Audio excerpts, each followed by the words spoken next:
오늘 주시는 말씀은 로마서 7장 1절에서 6절 말씀입니다. 로마서 7장 1절에서 6절입니다.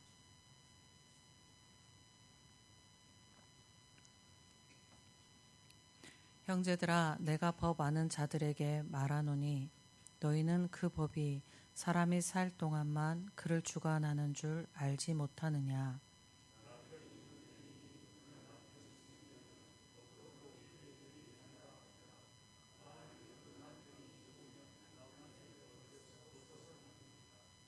그러므로 만일 그 남편 생전에 다른 남자에게 가면 음녀라. 그러나 만일 남편이 죽으면 그 법에서 자유롭게 되나니 다른 남자에게 갈지라도 음녀가 되지 아니하느니라.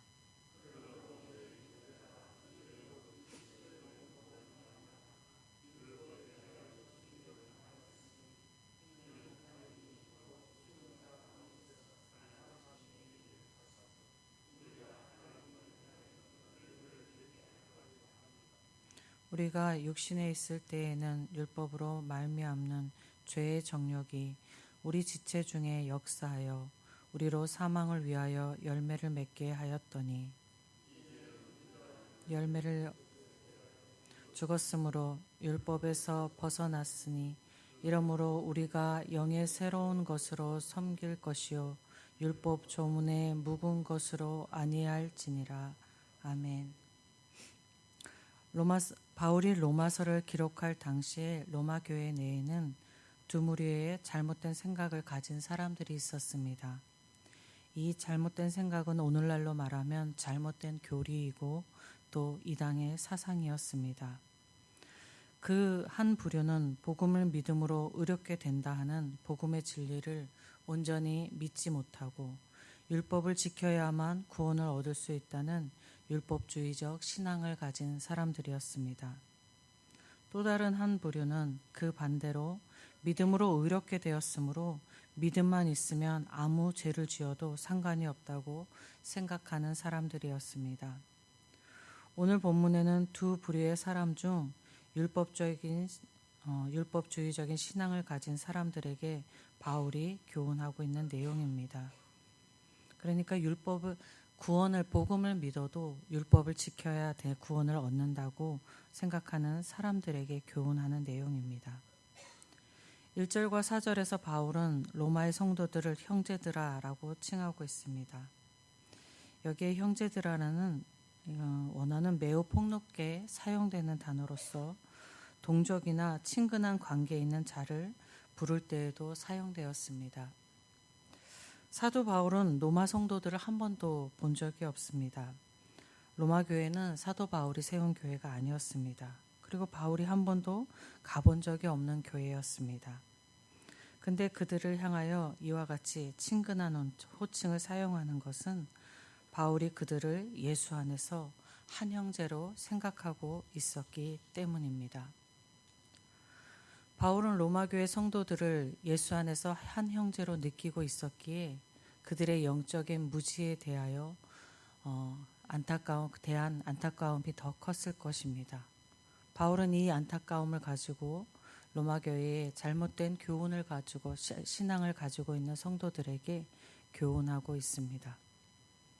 또 1절에서 바울은 내가 법을 아는 자들에게 말한다라고 하는데 여기에서 법은 율법과 더불어 일반적인 법까지도 포괄하는 것으로 보아야 합니다. 2절과 3절에서 비유를 든 혼인관계의 규정은 율법만이 아니라 일반 세속법에서도 적용되고 있었던 것이기 때문입니다. 바울은 율법이란 사람이 산 동안만, 법이라는 것은 사람이 산 동안만 그를 지배하는 것이라고 하였습니다. 죽은 자에게는 그 법이 효력을 발휘할 수 없다는 것입니다. 이것은 모든 법에 적용되는 것일 것입니다. 바울은 부부관계를 비유로 율법과 사람들의 관계를 설명하고 있습니다. 남편이 있는 여인이 남편 생전에는 법으로 그 남편에게 매인바 됩니다. 당시의 남편의 권위는 절대적인 것이었습니다. 이혼할 수 있는 권리도 남편에게만 있었습니다. 아내가 남편이 자기 마음에 들지 않아서 남편을 버리고 다른 데로 시집 간다는 것은 생각조차 할 수 없는 시대였습니다. 그 당시에는 남편이 있는 여자가 다른 남자에게 가면 그것은 음녀이고 간음이었습니다. 그래서 당시에 유부녀가 간음한 사실이 밝혀지면 모세의 율법에는 사형에 처해지게 되어 있었습니다. 그러나 유부녀라도 남편이 죽으면 얼마든지 재혼할 수가 있었습니다. 남편이 죽으면 남편과 그 아내를 묶었던 법이 효력을 발휘할 수 없는 것이었습니다. 남편은 율법을 상징하는 것이고 아내는 사람을 상징하시는 것인데, 그러면 율법이 대표되는 우리가 십계명을 보면은 하나님과의 관계된 계명을 뒤로 하고 사람과의 관계한 율법을 보면 내 부모를 공경하라, 살인하지 말라, 간음하지 말라, 도둑질하지 말라, 내 이웃의 것을 탐하지 말라, 거짓 증언하지 말라, 이러한 것들은 사람이 당연히 지켜야 하는 것입니다. 그러니까 율법이 죽어서는 안 될 것이다 라는 생각이 우리 들게 합니다. 그런데 또 다르게 생각해 보면 아담이 범죄한 이후에 전적으로 타락한 인간이 죄의 정욕에 가득하게 되었고, 그로 말미암아 사람이 율법의 요구를 온전히 지킬 수 있는 사람은 율법을 온전히 지키지 못합니다. 그러니까 율법이 요구하는 것을 온전히 지킬 수 있는 사람은 없다는 것입니다. 그러니까는 율법은 사람이 할 수 없는 것을 계속 강요할 뿐이고, 율법이 그것을 강요하더라도 사람들은 결국은 사망의 열매를 맺을 수밖에 없었다는 것입니다. 또 율법은 죽을 수가 없습니다. 남편처럼 사람처럼 생명이 있어서 율법은 죽는 것이 아닙니다. 율법이 죽음으로 인해서 바울은 사람이 자유로워진다는 것이 아니라 율법이 아닌 사람이 율법에 대하여 죽는다는 것입니다. 율법에 대하여 없는 사람같이 되어진다는 것입니다. 그래서 자유로워진다라고 하는 것입니다. 바울은 성도는 그리스도의 몸으로 말미암아 율법에 대하여 죽임을 당한 자라라고 하였습니다. 이는 그리스도께서 인간의 몸을 입고 이 땅의 세상에 오셔서 자신의 몸을 대속의 제물로 죽음 가운데 내어주셨고, 성도가 그 대속의 믿음으로 말미암아 율법에 대하여 죽임을 당하였다는 것입니다. 그리스도의 대속을 믿는 성도들은 율법에 대해서 자유로워졌는데, 이것은 율법을 지키지 않아도 된다라는 것을 의미하는 것은 아닙니다.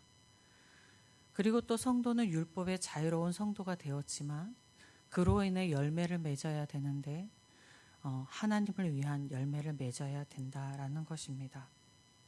성도가 율법에 대하여 죽임을 당하였다라는 것은, 율법은 죄가 있을 때만이 죄를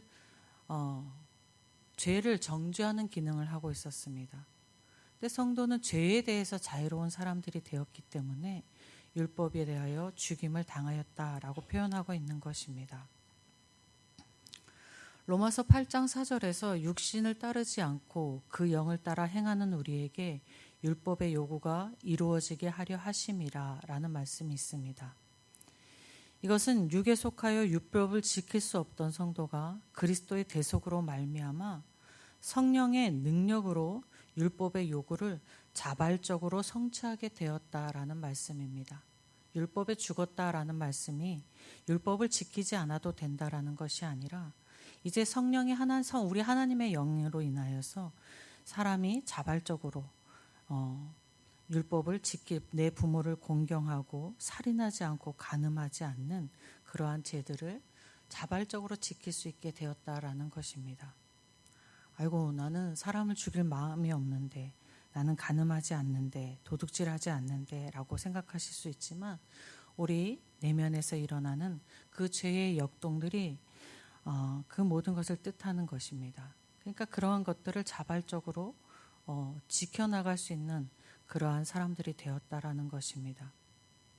그리스도의 대속을 믿는 성도들은 죄에서 자유로운 사람, 죄를 안 지을 수 있는 사람이 되었다라는 말씀입니다. 로마서 6장 22절에서 이렇게 말씀합니다. 그러나 이제는 너희가 죄로부터 해방되고 하나님께 종이 되어 거룩함에 이르는 열매를 맺었으니 그 마지막은 영생이라.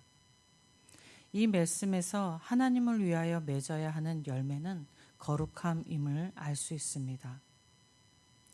성도가 육신에 있을 때에는 율법으로 말미암아 죄의 욕망으로 사망을 위하여 열매를 맺었다면 성도는 그리스도의 대속으로 거듭나서 죄를 안 지을 수 있는 사람이 되었으므로 성령의 인도하심을 따라 율법을 자발적으로 지킴으로 하나님을 위한 거룩한 열매를 맺을 수 있게 된 사람이라는 것을 말씀을 통하여서 이야기하고 있습니다. 그런데 우리 자신을 보아도 예수님의 대속을 믿는 성도라 할지라도 죄를 쫓아 살면 하나님을 위하여 거룩한 죄를 쫓아 살면서 하나님을 위한 거룩한 열매를 맺을 수 없는 모습을 우리는 보게 됩니다. 죄를 짓지 않을 수 있는 사람이 되었다 하여도 우리는 많은 죄를 짓고 있는 것이 사실입니다. 왜냐하면 우리가 그리스도로 거듭난 성도라 할지라도 우리가 이 죄가 만연하고 죄를 죄로 인식하지 못하는 세상 가운데 살고 있으며 우리의 구원은 하나님 나라에 갔을 때 온전히 이루어지기 때문입니다. 그러나 우리가 죄를 완전히 짓지 않는 사람이 될지 못하는 세상에 살고 있는 상태에 있다라 하더라도 성도는 성령의 동무심을 간구하면서 죄로부터 자유로운 삶을 살아야 하고 하나님 앞에 거룩한 열매를 맺어야 합니다. 삶의 방향을 두 가지로 가질 수 있습니다. 어쩔 수 없어. 사람은 죄를 지을 수밖에 없는 어쩔 수 없어 라고 살아갈 수도 있고, 사람은 어쩔 수 없지만 성령의 은혜 안에서 죄로부터 자유로울 수 있어 라는 것을 방향으로 두고 살아갈 수 있습니다.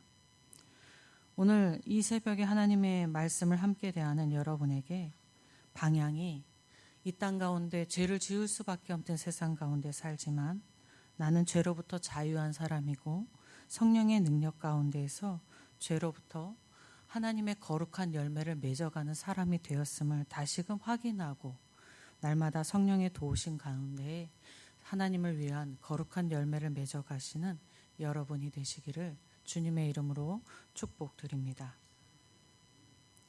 아버지 하나님 감사합니다. 우리를 돌아보면 희망이 없고 소망이 없을 때가 많음을 고백합니다.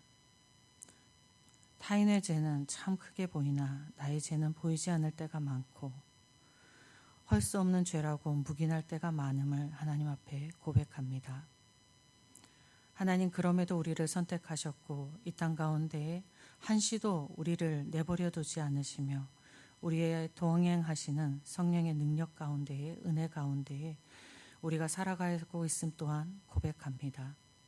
이 시간 하나님 앞에 소망하기는 하나님의 성령의 도우심 가운데에 하나님을 위하여 거룩한 열매 맺기를 소망합니다. 우리를 일깨워 주시고 우리에게 능력 주셔서 죄로부터 자유한 삶, 거룩한 열매 맺는 삶 되게 하여 주시옵소서. 날마다 우리를 통하여 하나님의 은혜를 삶을 이루어 가심을 믿으며 우리 주 예수 그리스도의 이름으로 기도드립니다. 아멘.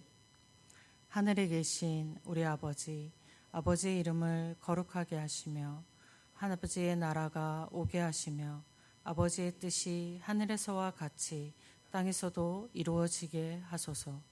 오늘 우리에게 일용할 양식을 주시고 우리가 우리에게 잘못한 사람을 용서하여 준 것 같이 우리 죄를 용서하여 주시고 우리를 시험에 빠지지 않게 하시고 악에서 구하소서.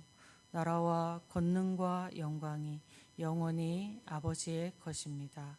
아멘. 이 시간 함께 기도하실 때에 교회를 위해서 기도하겠습니다.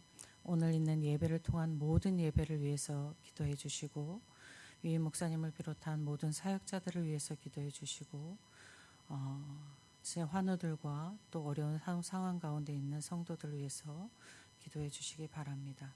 예천 지역과 나라를 위해서 기도해 주시고 또 복음이 전해지는 선교지를 위해서 기도하시고 또 각자 가지고 나오신 기도 제목 서로를 위한 기도하실 때에 주님의 이름 한번 부르고 함께 기도하겠습니다. 주여